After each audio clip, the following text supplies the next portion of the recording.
নোয়াখালীতে গভীর রাতে হঠাৎ উত্তেজনা, হামলা আর রক্তাক্ত সংঘর্ষ। ১১ দলীয় প্রার্থীর গণসংযোগে কেন হামলা হলো? কারা দায়ী, বিএনপি না জামায়াত সমর্থকেরা? আজকের এই ভিডিওতে জানাবো পুরো ঘটনার ভেতরের খবর, তাই ভিডিওটা শেষ পর্যন্ত দেখুন। নোয়াখালীর বেগমগঞ্জ উপজেলার আলাইয়াপুর ইউনিয়নে ১১ দলীয় জোটের মনোনীত দাঁড়িপাল্লা প্রতীকের প্রার্থী বোরহান উদ্দিনের সমর্থকদের গণসংযোগে হামলার অভিযোগ উঠেছে। এই ঘটনায় অন্তত ৭ জন আহত হয়েছেন বলে জানা গেছে।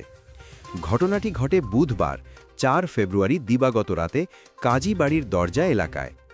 আহতদের দাবি, তারা বিকাল থেকেই ওই এলাকায় গণসংযোগ চালাচ্ছিলেন।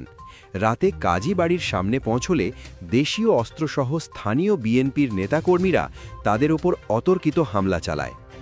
এই হামলায় আহত হন মুক্তিযুদ্ধ বিষয়ক সম্পাদক মোহাম্মদ হাবিবুল্লাহ, এনসিপি কর্মী জাহিদ, হৃদয়, অনিক, অপূর্ব, সাইফ এবং নজরুল ইসলাম সাগর সহ মোট ৭ জন।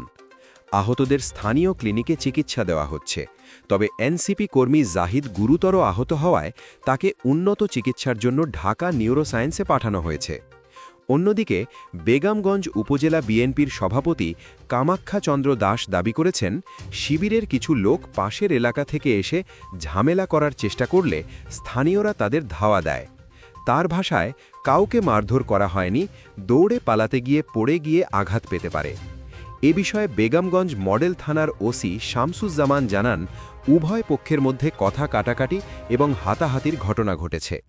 জামায়াত প্রার্থীর পক্ষ থেকে একটি লিখিত অভিযোগ দেওয়া হয়েছে এবং পুরো বিষয়টি তদন্ত করা হচ্ছে। নির্বাচনের সময় যত ঘনিয়ে আসছে, ততই বিভিন্ন এলাকায় উত্তেজনা বাড়ছে।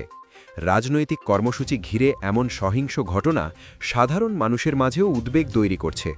প্রশ্ন উঠছে, এই সংঘর্ষ কি পরিকল্পিত, নাকি হঠাৎ উত্তেজনা থেকেই এমন পরিস্থিতি তৈরি হয়েছে? আপনারা কি মনে করেন, এই ঘটনার জন্য আসলে কে দায়ী? মতামতটা কমেন্টে জানাতে ভুলবেন না।